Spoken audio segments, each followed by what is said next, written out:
امر ایک ایسا پانی جسے پینے والا ہمیشہ کے لیے امر ہو جاتا ہے۔ وہ چشمہ جس کی تلاش ہر زمانے کے حکمرانوں، سیاحوں اور جہاز رانوں نے کی، آخر وہ چشمہ کہاں ہے اور اس پانی کی تاریخ کی کس ہستی نے پیا تھا؟ قدیم زمانے سے ہی محققین اور سیاحوں کا یہ ماننا تھا کہ زمین پر کہیں کسی مقام پر ایک ایسا چشمہ بھی موجود ہے جس کے پانی میں سبھی بیماریوں کو ٹھیک کرنے کے ساتھ ساتھ جسم کو امر بنانے کی قوت موجود ہے۔ دنیا کے الگ الگ تہذیبوں اور علاقوں میں آب حیات یعنی فاؤنٹین آف یوتھ نامی اس چشمے کا ذکر ملتا ہے۔ آب حیات کے معنی آب بقا یا وہ امرت ہے جس کے متعلق یہ خاصیت بیان کی جاتی ہے کہ جو اسے پیے گا یا اس میں غسل کرے گا تو اسے کبھی موت نہ آئے گی اور وہ شخص ہمیشہ جوان اور زندہ رہے گا۔ آب حیات کو آبشار جھرنا، جھیل یا کسی تالاب کی شکل میں تصور کیا جاتا ہے۔ شروعات سے ہی دنیا میں کچھ ایسے لوگ رہے ہیں جو کافی امیر اور طاقتور تھے۔ ان لوگوں کو ہمیشہ اپنی زندگی ختم ہونے یا بوڑھا ہونے کا ڈر رہتا تھا، اس لیے ایسے لوگوں نے زمانہ قدیم میں اپنی بڑھتی ہوئی عمر کو روکنے اور اسے پیچھے لے جانے کے طریقوں کو کھوج کر کوشنے کی کوشش کی، جن میں عہد وسطی کے مشہور بادشاہ اور جرنیل شامل ہیں۔ تاریخ میں آب حیات کا سب سے پہلا ذکر قدیم یونان کے مشہور تاریخ داں ہیروڈوٹاس کی تحریروں میں ملتا ہے۔ ہیروڈوٹاس نے اپنی کتاب ہسٹوریا میں افریقہ میں آباد ایک قدیم قبیلے کا ذکر کیا ہے جنہیں میکروبین کہا جاتا ہے۔ یہ نہایت ہی طاقتور، جوان، لمبے اور خوبصورت لوگ تھے جن کی عمر کم سے کم 120 سال ہوتی تھی، اس کے باوجود وہ جوان لگتے تھے۔ ہیروڈاٹس کے مطابق میکروبین صحارا ریگستان اور افریقہ کے شمالی علاقوں میں آباد تھے۔ میکروبین کی سرزمین میں ایک خاص قسم کا سرچشمہ بہتا تھا اور یہ چشمے کا پانی ہی ان لوگوں کی لمبی عمر کا راز تھا۔ ہیروڈاٹس نے لکھا ہے کہ یونان کا بادشاہ جب میکروبین کی سرزمین پر پہنچا تو ان لوگوں نے بادشاہ کو وہ چشمہ دکھایا جس میں نہانے کے بعد بادشاہ کا جسم نہایت ہی چمکدار اور چکنا ہو گیا اور اس کے جسم سے خاص قسم کی خوشبو آنے لگی۔ اس چشمے کا پانی اتنا کمزور تھا کہ اس میں کوئی چیز نہ تیر سکتی تھی، کوئی ہلکی چیز بھی اس کے اندر نہیں رہ سکتی تھی۔ ہیروڈوٹس لکھتا ہے کہ شاید میکروبین کی لمبی عمر کی وجہ اس چشمے کے پانی کا مسلسل استعمال ہے۔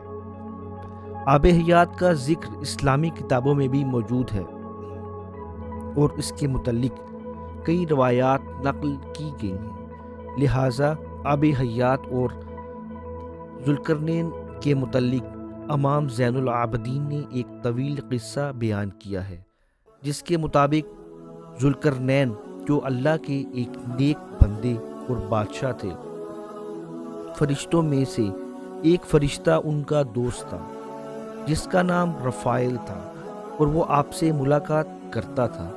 ایک دفعہ حضرت ذوالقرنین نے رفائل سے کہا کہ آپ آسمان میں اپنی عبادت کی کیفیت کو بتائیے۔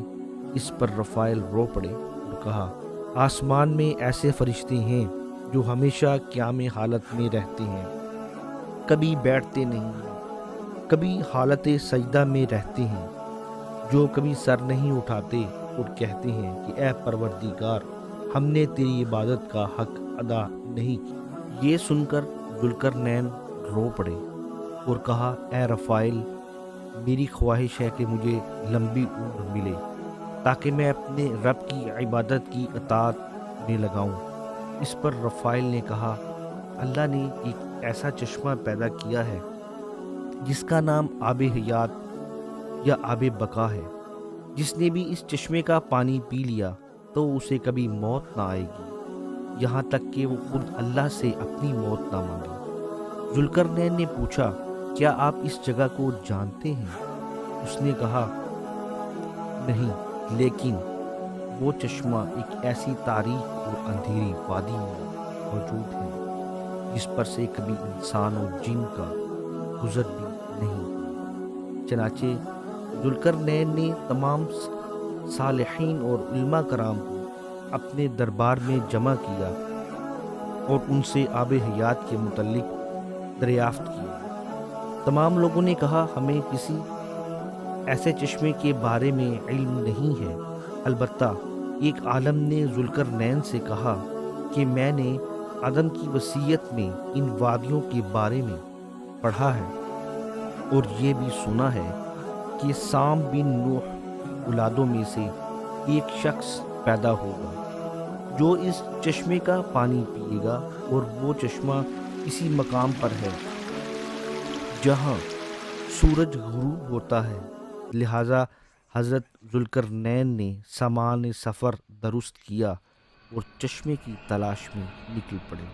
حضرت ذوالقرنین نے اس سفر میں اپنے وزیر کو بھی ساتھ لے لیا جن کا نام حضرت خضر علیہ السلام تھا، اور آپ ذوالقرنین کے خالہ زاد بھائی تھے۔ ذوالقرنین نے اپنے لشکر کے ساتھ مسلسل 12 برسوں تک یوں ہی مغرب کی طرف سفر کرتے رہے، اور ایک طویل سفر طے کرنے کے بعد آخرکار یہ لوگ اس وادی کے کنارے پہنچ گئے۔ ذوالقرنین نے اپنے لشکر سے 6000 قابل ترین سپاہیوں کو لے کر اس اندھیری وادی میں داخل ہوئے جن میں حضرت خضر علیہ السلام بھی موجود تھے۔ اس وادی میں داخل ہوتے ہی اچانک طوفان آ گیا اور زوردار بجلیاں چمکنے لگی۔ ذوالقرنین کا لشکر بکھر، اور کچھ دیر بعد جب طوفان تھما تو حضرت ذوالقرنین بھی داہنی طرف جا پہنچے، جبکہ خضر علیہ السلام بائیں جانب چلے گئے۔ حضرت خضر علیہ السلام اس تاریک راہ میں بھٹکتے ہوئے چشمہ حیات تک جا پہنچے۔ اب آپ کو شدید پیاس لگ رہی تھی، لہٰذا آپ نے اس چشمے کا پانی پیا، اس سے غسل کیا اور اس پانی سے وضو کیا۔ وہ جو چشمہ تھا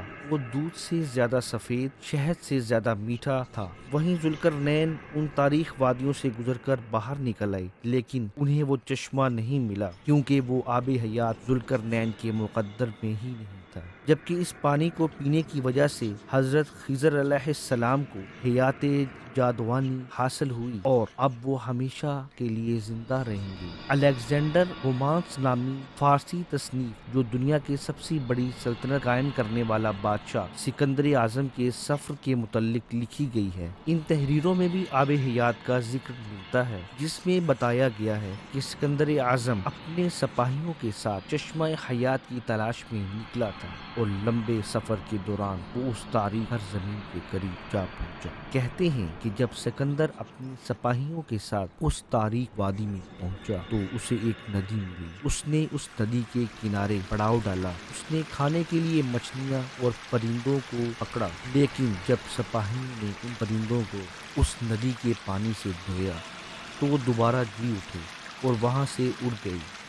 سکندر اعظم کا ماننا تھا کہ وہ ندی جنت کی کسی ندی سے بہہ کر اس زمین پر آ رہی ہے، اس لیے اس نے زندگی دینے کی طاقتور قدرت موجود ہے۔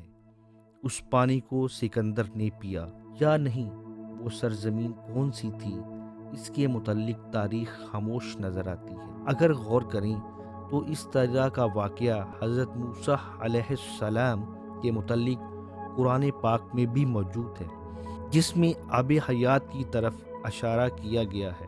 واقعہ کچھ یوں ہے کہ موسیٰ علیہ السلام ایک دفعہ بنی اسرائیل میں خطبہ دے رہے تھے تو ایک شخص نے پوچھا کہ لوگوں میں سب سے زیادہ علم کس کے پاس ہے؟ حضرت موسیٰ نے جواب دیا کہ میرے پاس۔ اس پر اللہ تعالیٰ نے حضرت موسیٰ کی طرف وحی کی، اور آپ کو میرے بندوں میں سے ایک بندہ 2 دریاؤں کے ملنے کے مقام پر ملے گا، یہ کہا گیا، جسے میں نے اپنے علوم میں سے ایک علم عطا کیا ہے جو آپ کے پاس نہیں ہے۔ تو حضرت موسیٰ علیہ السلام نے ان سے ملنے کی خواہش کی۔ اللہ کے حکم سے اللہ نے ان کو حکم دیا کہ وہ اپنے ساتھ ایک مردار مچھلی کو لے جائیں اور 2 دریاؤں کے ملنے کی جگہ پر پہنچ جائیں۔ جہاں وہ مچھلی گم ہو جائے گی وہیں آپ کی ملاقات ہو جائے گی۔ اس بندے کو حضرت موسیٰ علیہ السلام نے اپنے ایک خادم کو ساتھ لیا اور نمک لگے ہوئے ایک مچھلی کو زنبیل میں رکھ کر سفر پر نکل پڑے۔ جب وہ چٹانی علاقوں میں پہنچے تو اس زنبیل کو ایک چٹان کے اوپر رکھا تو اچانک وہ مچھلی زندہ ہو گئی اور جھرنے کے ایک راستے کے ذریعے ندی میں چلی گئی۔ جس مقام پر وہ مچھلی گم ہوئی اسی مقام پر حضرت موسیٰ علیہ السلام کی ملاقات اس بندے سے ہوئی جن کا نام حضرت خضر علیہ السلام تھا۔ اب سوال یہ ہے کہ وہ مچھلی جو مردہ تھی وہ زندہ ہو کر اس دریا میں کیسے چلی گئی؟ لہٰذا امام بن کثیر اور طبری جیسے جلیل القدر مفسرین کا قول ہے کہ جس چٹان پر حضرت موسیٰ علیہ السلام نے اس مچھلی کو رکھا تھا تو اس کے نیچے آب حیات کا چشمہ تھا، اور اسی بڑے سارے اسی طرح ایک لاطینی سیاح جون منڈیول کی کتاب ٹریول آف سر جون منڈیل میں بھی چشمہ حیات کا ذکر ملتا ہے، جس کے مطابق ہندوستان کے جنوبی علاقوں میں موجود غلام یعنی مالابا جزیروں میں ایک پہاڑی سلسلہ ہے، اور اسی مقام پر آب حیات کا وہ چشمہ بھی موجود ہے۔ اپنی تصنیف میں جان منڈیول نے لکھا ہے کہ سفر کے دوران جب وہ کلام کے علاقوں میں پہنچے تو وہاں انہیں ایک ایسا کنواں ملا جس میں مختلف مصالحوں کی خوشبو آتی تھی، اور یہ خوشبو ہر گھنٹے میں بدل جاتی تھی۔ مقامی لوگوں کے مطابق اس کنویں کے پانی سے بیماریاں ٹھیک ہو جاتی تھیں۔ اس کا پانی پیتے رہنے سے انسان بہت لمبے عرصے تک جوان بنا رہتا تھا، جسے ویل آف یوتھ کہا جاتا تھا۔ 11ویں صدی میں آب حیات کی کہانیاں پھر سے تب مشہور ہوئیں جب 1165 عیسوی میں پریسٹن جان نے ایک بازنطینی بادشاہ کو ایک خط لکھا جس میں انہوں نے افریقہ کے ایک علاقے کا ذکر کیا تھا۔ ان کے مطابق ایتھوپیا کے قریب ایک واٹر آف فاؤنٹین یعنی چشمہ تھا جس کے پانی میں یہ خاصیت تھی کہ اس میں نہانے والے شخص کی عمر 30 کی ہو جاتی ہے، خواہ وہ کتنا ہی بوڑھا کیوں نہ ہو۔ چشمہ حیات کا ذکر انجیل کی کتاب یوحنا میں بھی ملتا ہے۔ یوحنا کے مطابق پھر اس نے مجھے بلور کی طرح چمکتا ہوا آب حیات کا ایک دریا دکھایا جو خدا کے تخت سے نکل کر اس شہر کے درمیان میں بہتا تھا، اور اس دریا کے پار زندگی کا درخت تھا۔ کتاب یوحنا کے مطابق جو شخص بھی آب حیات کے اس چشمے میں داخل ہوگا اور اس کے جسم میں موجود ہر تکلیف، ہر زخم ٹھیک ہو جائے گا۔ جبکہ ایک نظریہ یہ ہے کہ آب حیات یعنی زمین انڈر گراؤنڈ دنیا میں موجود ہے۔ کئی سیاحوں نے زیر زمین دنیا کو کھوجنے کے دعوے بھی کیے ہیں، لہٰذا ممکن ہے کہ آب حیات زمین کے اندر کسی مقام پر موجود ہے اور تا قیامت اسے انسانی نظروں سے چھپا دیا گیا ہو۔